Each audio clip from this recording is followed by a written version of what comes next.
नमस्कार दोस्तों, मेरा नाम है विमल सिंह। बालाजी स्टडी अड्डा में आपका स्वागत है। सुपर टेट के सिलेबस के अकॉर्डिंग जैसे कि हम आपको प्रैक्टिस सेट करा रहे हैं, जो कि प्रश्न आपके यूपी टेट्स, रीट सभी शिक्षक भर्ती से संबंधित इंपॉर्टेंट हैं, तो आप प्रैक्टिस कर सकते हैं। किसी भी एग्जाम की आप तैयारी कर रहे हो तो इससे पहले हमने इसी सेट के प्रश्न देखे थे, सामान्य ज्ञान और समसामयिक घटनाओं पर आधारित। साइड में आई बटन में पिछला वाला वीडियो आपको मिल जाएगा, जिसके अंतर्गत 30 प्रश्न हमने देखे थे।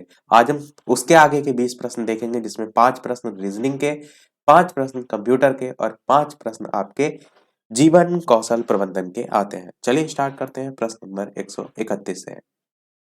प्रश्न है आपका कि राजेश दक्षिण की ओर 20 किलोमीटर जाता है, उसके पश्चात बाएं मुड़कर 10 किलोमीटर चलता है, इसके बाद बाएं। अच्छा, इस टाइप के प्रश्नों को आप क्या करना है, जैसे जैसे एज इट इज प्रश्न में लिखा है वैसे वैसे आप चित्र भी साथ में बनाते चलिए। कह रहा है रमेश दक्षिण की ओर 20 किलोमीटर जाता है, तो दक्षिण की ओर ये चल रहा है और 20 किलोमीटर की ओर ये चला।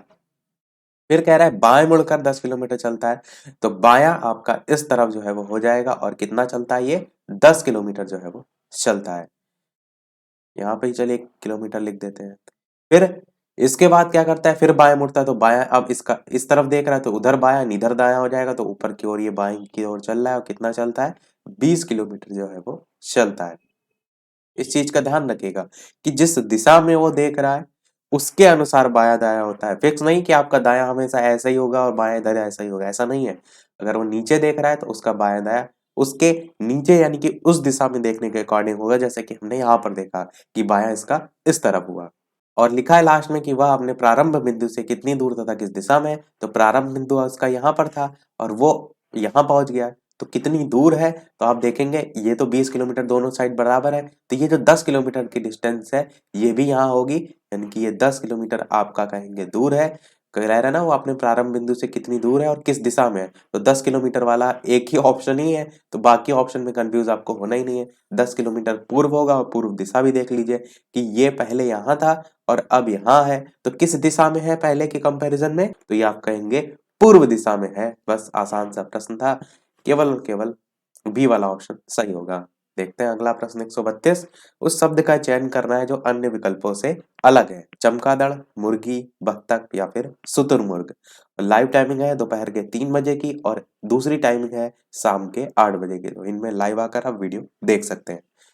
तो 4 ऑप्शन में चमगादड़, मुर्गी, बत्तख या शुतुरमुर्ग में से कौन सा जो है वो सही होगा, ये आपको बताना है। तो आसानी से आप छांट सकते हैं इन तीनों में, इन चारों में। चमगादड़ ही आपका अलग है, उड़ने के आधार पर भी आप कह सकते हैं। मुर्गी तो उड़ती नहीं, बत्तख उड़ेंगी नहीं, शुतुरमुर्ग उड़ेगा नहीं। और दूसरी चीज, मैमल्स के आधार पर भी इनको आप विभाजित कर सकते हैं, तो आपका चमगादड़ स्पष्ट तौर पर आपको अलग दिखाई दे रहा है। अगला प्रश्न आपका है कि एक कक्षा की लड़कियां एक पंक्ति में खड़ी हैं, एक लड़की दोनों जो छोर है उनसे क्रमशः 16वें नंबर पर है। कक्षा में कितनी लड़कियां, ये आपको बताना है। देखिए कैसे करेंगे, इस टाइप से समझ लीजिए, ये पंक्ति दे रखी है। कह रहा है कक्षा की लड़कियां एक पंक्ति में खड़ी, मान लीजिए पंक्ति में खड़ी हैं। एक लड़की दोनों छोरों से क्रमशः 16 नंबर पे है, यानी कि ये 16 नंबर पे खड़ी है। जब इधर से आप इसे काउंट करेंगे तब, यानी कि इससे पहले कितने लोग हैं, 15 लोग हैं। सेम यही कह रहा है कि अगर इस छोर से आप काउंट करेंगे तो इधर से भी लोग 15 है, इधर से भी जब काउंट करेंगे तो 16 नंबर पे आएगी, इधर से काउंट करेंगे तो 16 नंबर पे। आगे प्रश्न कह रहा है कक्षा में कितनी टोटल लड़कियां हैं, तो 15 इधर वाली, 15 इधर वाली और बीच वाली एक जो 16वें नंबर की, तो 15 15 30 और एक 31। आपका आंसर ऑप्शन नंबर सी वाला बिल्कुल सही हो जाएगा। कितना आसान सा प्रश्न है। 134 प्रश्न देखते हैं। बी ए बी अनुपात सी ई सी समानुपात डी आई डी अनुपात क्या होगा, तो बताना है आपको इन चारों ऑप्शन में कौन सा सही होगा। तो चलिए बात करते हैं कि कैसे आपका इसमें लगेगा ट्रिक। तो सबसे पहले बीच वाले पार्ट को देखिए, तो ए लिखा हुआ है, उसके बाद ई है, उसके बाद आई है, अगला क्या आएगा, आप कहेंगे ओ आएगा, अगला क्या आएगा, आप कहेंगे यू आएगा, क्योंकि ये सभी लाइन से आपके वॉवेल्स चल रहे हैं। ए ई आई ओ यू होता है, यानी जिसमें ओ है वो ऑप्शन आपके सही हो सकते हैं, या तो सी या तो आपका डी। अब यहाँ पर देखिए बी है, दोनों में यहाँ सी है, यहाँ पर डी है, तो नेक्स्ट क्या आना चाहिए था, ई। पर ई आपका वॉवेल्स में काउंट हो रहा है ना, इसलिए हम ई को नहीं लेंगे। ई के बाद वाला लेटर एफ आएगा, तो एफ दोनों जगह आएगा, तो यहाँ पर भी, यानी आंसर आपका ऑप्शन नंबर सी वाला जो है वो बिल्कुल सही हो जाएगा। देखते हैं लास्ट रीजनिंग का प्रश्न 135। जल्दी से लगाइए दिमाग। कि अगला अंक आपको बताना है इनमें से कौन सा जो है वो होगा। 2, 6, 10, 14, 18 या फिर 22 और उसके बाद क्या आएगा, 26 आएगा, 28 आएगा, 23 आएगा या फिर 25 आएगा। अब मैंने क्या आपको इस टाइप के प्रश्नों में बताया है कि ये देखिए 2 से 6 पर आ रहा है, तो कितने का आपका इसमें डिफरेंस आ रहा है, 4 का आ रहा है, ठीक है। नेक्स्ट वाले में देखिए 6 और 10 में डिफरेंस कितने का है, तो यहाँ पर भी 4 है। अगले में भी देखिए 4 है, अगले में भी देखिए 4 है, अगले में भी देखिए 4 है। तो नेक्स्ट आपका 4 का डिफरेंस इस 22 में जोड़ेंगे तो 26 आपका ऑप्शन ए वाला बिल्कुल सही हो जाएगा। तो आसान सी सीरीज थी, उम्मीद करते हैं सभी ने कर ली होगी। देखते हैं, चलिए अब यहाँ से कंप्यूटर के प्रश्न। और वीडियो पसंद आए तो सभी लोग वीडियो को लाइक भी अवश्य कर दीजिएगा, ताकि इसी प्रकार अच्छे अच्छे प्रश्न हम आपको प्रैक्टिस जो है वो कराते रहें। प्रश्न आपका 136 नंबर है कि किसका उद्देश्य जो पेंशनधारी हैं उनको आधार आधारित डिजिटल जीवन प्रमाण पत्र प्रदान करना है। डिजिटल लॉकर प्रणाली या फिर जीवन प्रमाण या फिर ई साइन या फिर ई संपर्क। तो इस प्रकार से 4 ऑप्शन है, बताना है आपको कौन सा सही होगा। चलिए बात करते हैं आंसर की, तो आपका इन चारों ऑप्शन में बी वाला ऑप्शन जीवन प्रमाण जो है वो बिल्कुल सही होगा। अगला प्रश्न 137 है कि अमेरिकन टेलीफोन और टेलीग्राफ ने एक ऐसी कंप्यूटर कार्य प्रणाली विकसित की है जो कि बहुजन इस्तेमाल वातावरण प्रदान करती है। इसे क्या कहते हैं? वीजीए कहते हैं, यूनिक्स कहते हैं, वीएलएसआई कहते हैं या फिर यूटीए कहते हैं। तो 4 ऑप्शन में से कौन सा सही होगा? चलिए बात कर लेते हैं आंसर की। तो बिल्कुल यूनिक्स जो है वो बिल्कुल सही हो जाएगा। और यूनिक्स जो है इसकी फुल फॉर्म क्या होती है? तो इसकी फुल फॉर्म होती है uniplexed information and computing system. Uniplexed information and computing system इसकी फुल फॉर्म होती है। 138 प्रश्न कह रहा है कि किससे नागरिक आधार कार्ड का प्रयोग करते हुए दस्तावेज पर डिजिटल हस्ताक्षर कर सकेंगे। ई साइन उसे हम कहेंगे, ईमेल कहेंगे, ई अवसंरचना कहेंगे या फिर सभी। तो आप ईमेल में किसी प्रकार का डिजिटल हस्ताक्षर करते नहीं है, तो जब बी ऑप्शन कट जाएगा तो सभी वाला भी कट जाएगा और ई अवसंरचना कुछ होता ही नहीं है, ई साइन आपका बिल्कुल सही हो जाएगा। जैसे आपका आधार कार्ड होता है उस पर आप देखते हैं ई साइन होते भी हैं। 139 प्रश्न आपका सूचना प्रौद्योगिकी की शब्दावली जिसे उपयोगकर्ता के ईमेल का पता ज्ञात करने के लिए यूज करते हैं वो इनमें से क्या है? लॉगिन, पासवर्ड, फिंगर या फिर आर्ची। तो 4 ऑप्शन में से कौन सा सही होगा? बात करते हैं उत्तर की, तो बिल्कुल सी वाला फिंगर जो है सही हो जाएगा। लास्ट आपका कंप्यूटर का प्रश्न है कि संगठनात्मक जो उपयोग करता है उसको ई साइन देने के लिए गजट अधिसूचना कब जारी की गई? 4 तारीख है, बताना है इनमें से कौन सा सही होगा।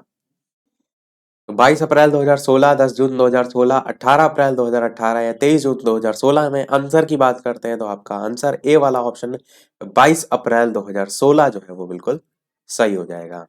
बढ़ते हैं, चलिए अब जीवन कौशल प्रबंधन के 10 प्रश्नों पर। लास्ट 10 प्रश्न होंगे। 141 प्रश्न आपका है कि किसी व्यक्ति की जो योग्यता है उसका सर्वप्रथम दर्पण क्या होता है? 4 ऑप्शन दे रखे हैं। शारीरिक बनावट होता है, चेहरा होता है, व्यक्तित्व होता है या व्यवहार होता है। बताइए, किसी भी व्यक्ति की अगर योग्यता आप देखेंगे तो सर्वप्रथम दर्पण क्या होता है? चलिए बात करते हैं आंसर की। तो शारीरिक के जो उसकी संरचना उसके आधार पर तो कभी नहीं देखेंगे, चेहरे से ही सारी चीजें आप नहीं, व्यक्तित्व और व्यवहार में से ऑप्शन में से जो सबसे ज्यादा सही होगा वो होगा सी वाला, व्यक्तित्व जो है आपका सही होगा। 142 प्रश्न कह रहा है कि दंड एक ऐसी आवश्यक बुराई है जो कि भविष्य में आने वाली बुराइयों को रोकती है। ये मत किसका है? फ्रोबेल का है, थ्रिंग का है, ब्रेजे का है या फिर डॉक्टर चौबे का है। तो बताना है आपको इन चारों ऑप्शन में कौन सा जो है वो सही होगा। आंसर की बात करते हैं तो ब्रेजे जो है इन्होंने ये कथन दिया था। 143 प्रश्न कह रहा है कि स्वशासन से छात्रों के और अध्यापकों के बीच कैसा संबंध स्थापित होता है? कटुतापूर्ण स्वशासन से तो कभी नहीं होगा, माधुर्यपूर्ण हो सकता है, द्वेषपूर्ण तो कभी नहीं होगा और मैत्रीपूर्ण भी हो सकता है। तो 2 ऑप्शन है बी या डी, कौन सा अधिक उचित होगा ये आपको बताना है कि स्वशासन से छात्रों के और अध्यापकों के बीच कैसा संबंध स्थापित होता है। आंसर की बात करते हैं तो बी वाला आपका ऑप्शन माधुर्यपूर्ण बिल्कुल सही हो जाएगा।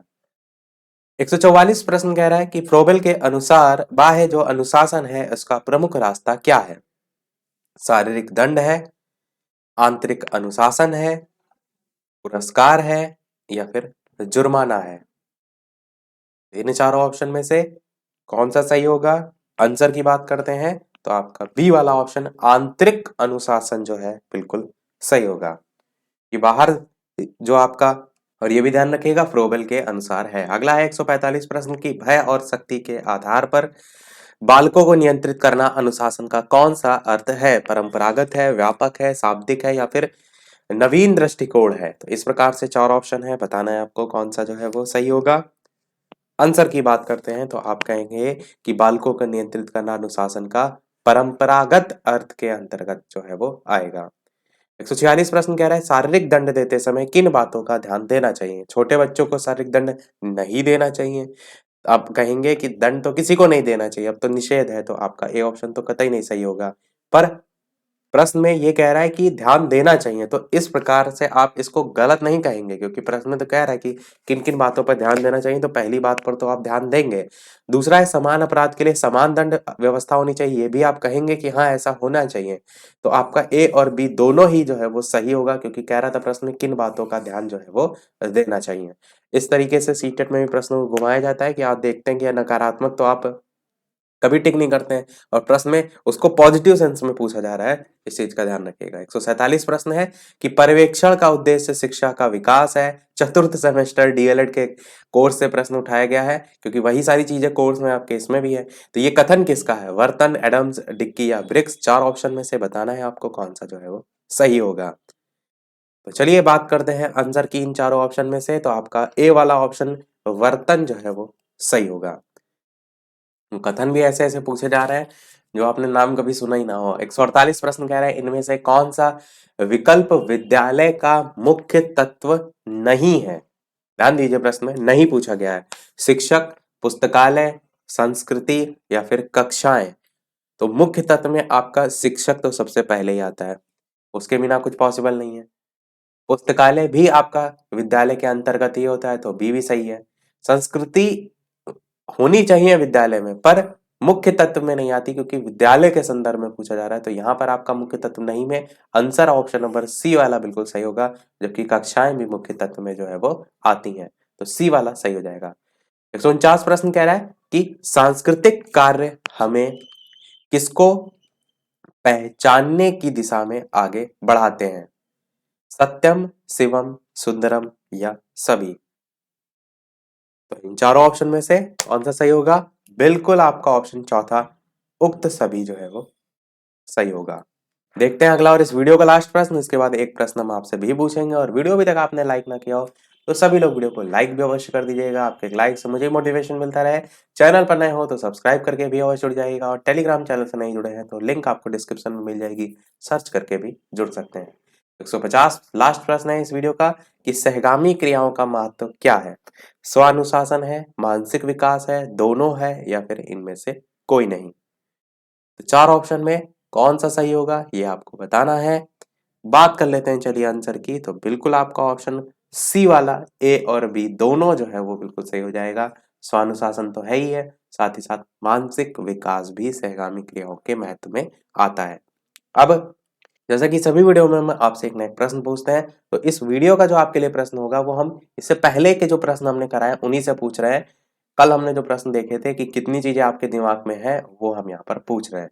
तो जेवर इंटरनेशनल एयरपोर्ट आपका कहाँ है, ये आपको जो है बताना है। पिछले वाले वीडियो में मैंने बताया था, कहा था महत्वपूर्ण है। ए ऑप्शन आपका है मेरठ, बी ऑप्शन आपका है नोएडा, सी ऑप्शन है आपका लखनऊ और डी ऑप्शन आपका है प्रयागराज।